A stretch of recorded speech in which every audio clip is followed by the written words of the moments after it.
And so we're back again, looking at what went oh great, we're starting early today, guys.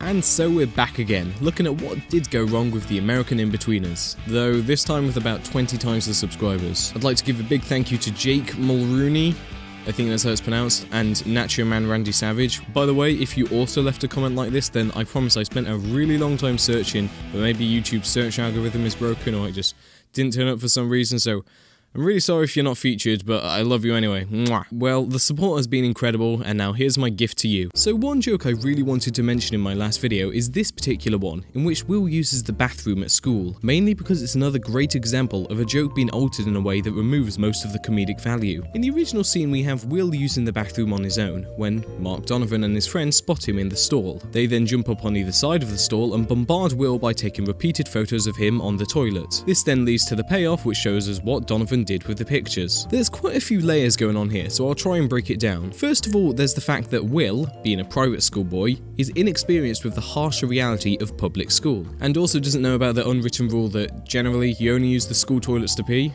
You know what I'm talking about. This inexperience then shows completely when he becomes a victim of the crass joke that Donovan pulls on him. And I can't speak for girls' toilets obviously, but yeah, you do get some guys who are like this in the bathroom. Essentially, it's a joke that people can understand and will also laugh at due to the payoff. Now we have the American version. First things first, I have to give some credit to the American remake, as it did adapt this joke a bit by making it so that the toilet stalls had no doors on them. I don't know how common this is, but I've definitely heard it mentioned before. Unfortunately though, this is where the good points end. Will hangs up his jacket to act as a makeshift door, and rather than Donovan and his friend actively seeking to disturb Will, instead the jacket just falls. I don't know why no one noticed the jacket when they walked in. You think it'd be pretty obvious and Donovan could pull it down or something to reinforce the whole bully idea, but no, it just falls. And then this guy, who I'm assuming is Donovan, looks at Will a bit weirdly, then takes a photo. You don't see what he did with the photo, so it becomes a bit questionable. Like, why would he want a photo of some boy using the toilet on his phone? The scene becomes less about the harsh realities of public school life and the type of people Will has to put up with. Even this moment here, in which two boys throw water at each other, adds to that rougher feel.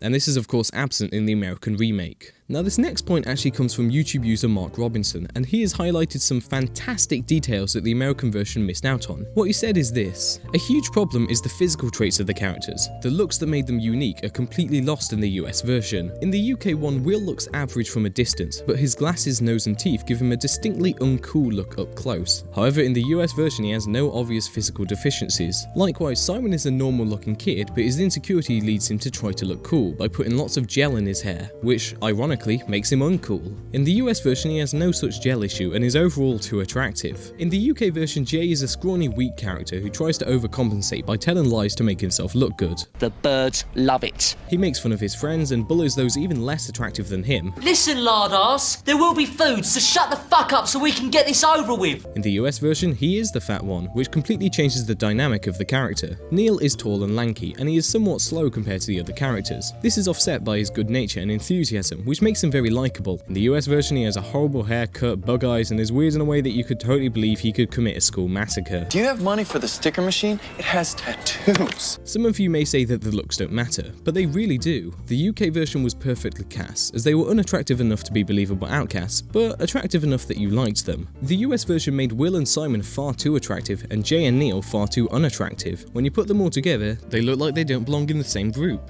The overall dynamic and relationship between the American cast is lacking and feels less believable. It shows that there was a lot more thought put into the UK version than what you might initially expect. The next scene I'd like to compare is the one where Will has to buy alcohol. When trying to look like an adult, Will goes just a little too overboard by dressing up in a suit belonging to Simon's dad. He looks ridiculous as the suit is clearly too big for him, not to mention he's wearing something that nearly no adults around him would wear. It's a small thing, but it's a great example of Will's character, showing that he can be somewhat over the top and have poor judgment, whilst also maintaining a level of smartness behind an idea. In the American one, however, he just wears his normal clothes. It seems strange that the clothes thing was cut, and whilst the scene can continue without the clothes joke, it's essentially just trimming away an extra layer of funny from the whole moment. Another thing the original Inbetweeners does is have Will contrast with what his narration says. His narration speaks very confidently of his ability to pretend to be an adult. However, as soon as we see him actually speak, it becomes very evident that he's not confident at all. Unlike those morons, I knew the key to getting served was confidence.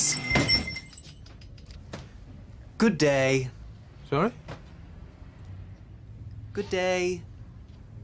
And yet then again, part of Will's snappy character shows and actually breaks through the confidence barrier. Excellent. Do you want some wine? Christ, no, we're not made of money. It's surprising and humorous. The American version ditches the narration and just leaves us with a bit of an awkward Will floundering around. There's none of the contrast and it goes by just a little too fast. Want something special? Me letting you buy this if you're out of here in 5 seconds. I think this'll do it. Another point worth mentioning is the shop owner. In the British version, he's quite friendly sounding. Okay, so how about 2 bottles? But then he turns slightly threatening on his last line. I'll give you a bottle of Drambuie for a tenner if you're paying her out of the shop in 5 seconds. Done. And then, of course, in typical awkward fashion, Will attempts to keep up his act after this. I shall invite you to the party. However, in the American version, the shopkeeper has no inflection on his lines. He's flat and boring sounding. What type of thing are you looking for? Overall, the interaction is less natural and less entertaining because of it. Now, if you want to see a true bastardization of a character, have a look at Gilbert. Gilbert was the undeniably imposing and all-around terrifying head of sixth form. He was sarcastic, condescending, brusque, and sometimes even juvenile in his approach to the other students. Say my name properly. Mr. Gilbert. Say thank you. Thank you. Say thank you, Mr. Gilbert. Thank you, Mr. Gilbert. Better. With his great voice, giant appearance, and frightening demeanour, every scene with him in was fantastic. And then there's the American Gilbert. Really, there's just so much nothing. His delivery sounds bored, and his appearance is just sort of whatever. And the only Gilbert type thing he does is says he thinks Will has a punchable face. Yeah, you do have one of those faces that just makes people wanna... boom. What? It's so much of a letdown when you compare it to the introduction of Gilbert from the original. Mr. Gilbert, you seem an intelligent man. Oh, I seem intelligent. How lovely of you to say. No, I just meant... I mean, I've long since been insecure about my capacity for learning, so it's nice to have it ratified by you. A child. Well, here comes a favourite, and one definitely worth talking about. Bus wankers!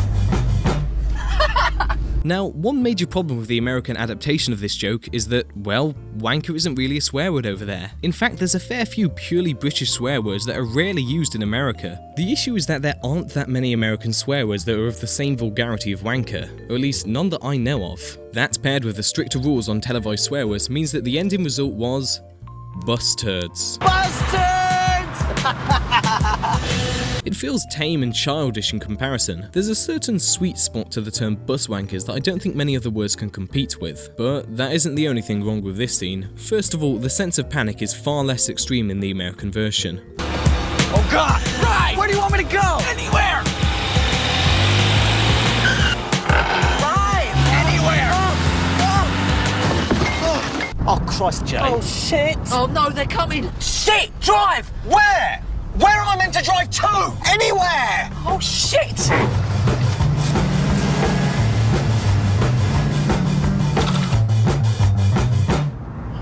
Anywhere but the pavement. I feel like the lack of swear words plays a big part in this. As I mentioned in my previous video, the British Inbetweeners just nails how teenagers actually speak. This scene feels much more real and relatable with the original dialogue rather than the American dialogue. Then there's the guy that confronts them. In the British version he's scary, in the American version, not so much. Who's a wanker? Please, I'm sorry. I'm a really wanker, sorry. man. I'm really Yeah? sorry. I'm sorry. Yeah? I'm really sorry. Yeah? I'm sorry. I'm sorry. I'm sorry. Sorry! I'm a turd, huh?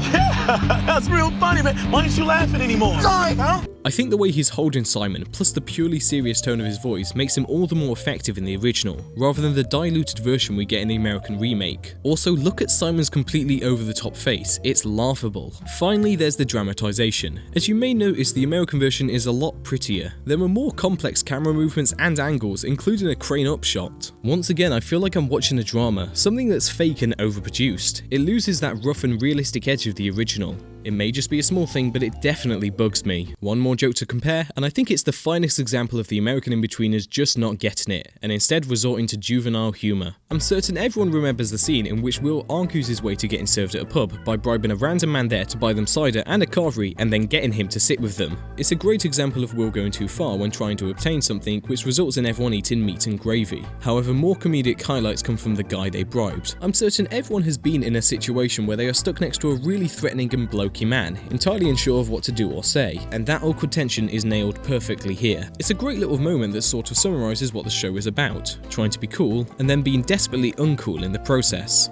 Simon's pretty cool. Whenever he goes out, he always has meat and gravy with his booze. So what did the American version do? They made the man into a paedophile. I'm not making this up. What about you so far? Want to hang out a bit? This seriously cheapens the joke, and even worse, this guy is a semi-reoccurring character. There's no relatability here, or at least no relatability that you'd want to be here. Really, it just adds to that feeling that this is a dumbed-down, dramatized version, rather than a hilarious portrayal of real life. Overall though, we've hardly scraped the surface of what the American Inbetweeners did wrong, but here were a few more noteworthy examples. Let's just say that I'm done with the Inbetweeners now, and will be moving my focus towards more important things. Like Jennifer Connelly.